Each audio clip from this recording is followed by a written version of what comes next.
was thinking about applying for Outward Bound this summer. Oh, that'd be cool. Somebody in college that I went to school with would work there one summer. Rockin'. What's Outward Bound? Let me tell you what it's all about and how it started.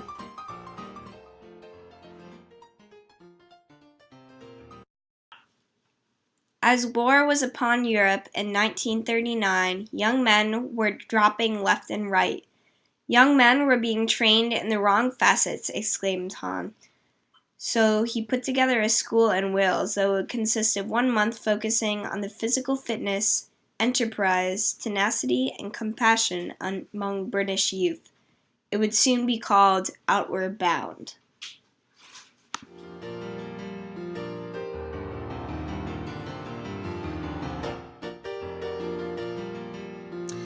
Now that we find ourselves in Wales with Outward Bound with Hans, we're now going to talk about the relationship with Miner and Hans. So Miner met Hans and they talked about their views about the school, how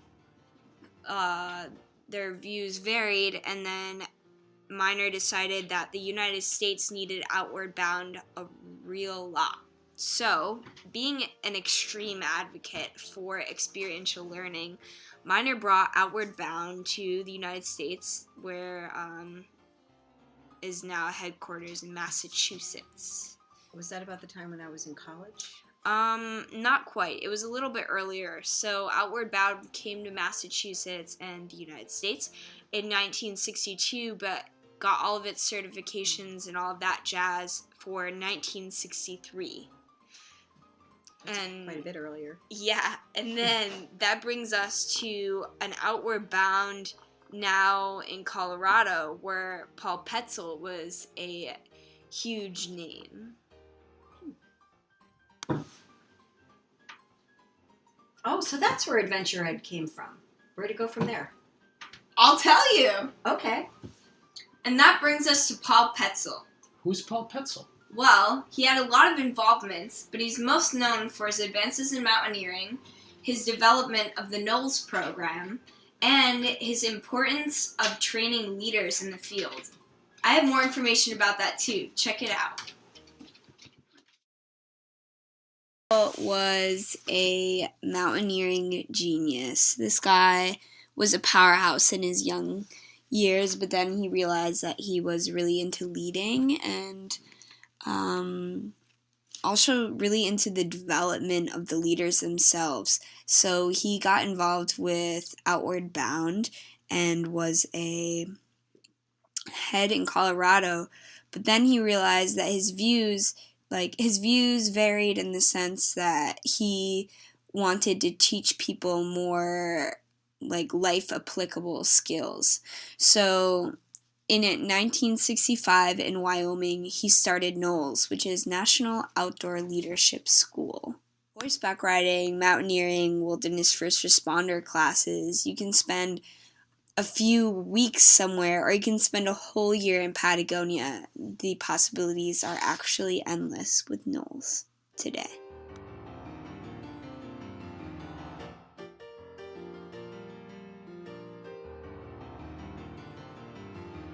So, where does Adventure Education go from there? Isn't there more schools and programs? Let's find out.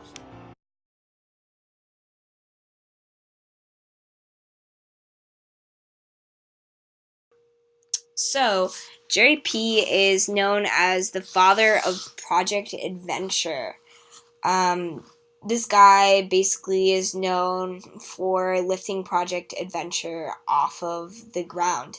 He had help from Bob Lentz as well, who was an Outward Bound teacher, but he was a founding director of Project Adventure. So, in 1972 to 1974, Project Adventure is evaluated through 3 main points.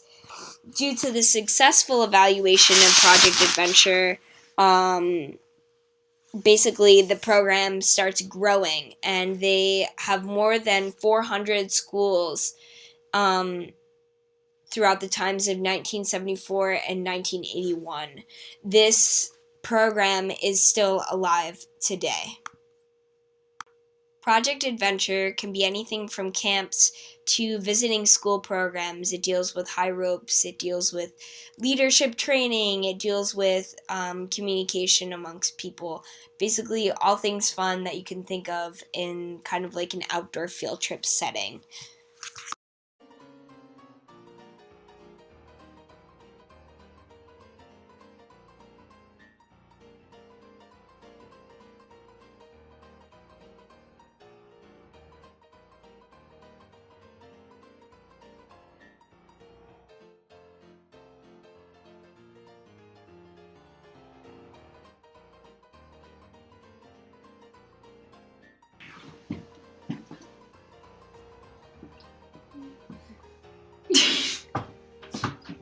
Oh boy, this is going to be a long process. Okay, just stop.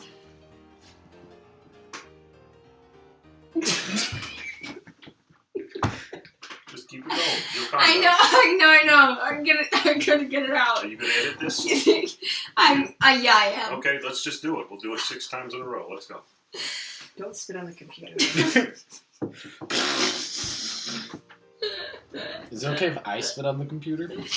No, stop. Ben, you're playing on your phone. Play on your Go. phone. That's your acting.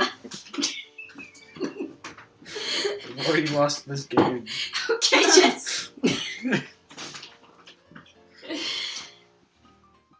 Abort. Fucking. Ben, shut up. Okay.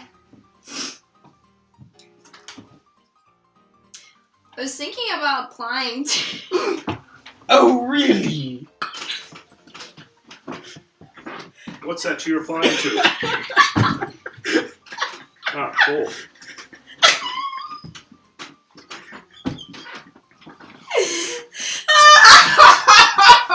I think it almost came out my nose. I'm crying. Okay, you guys try to, let's go again. Come on. Dad, you're golden.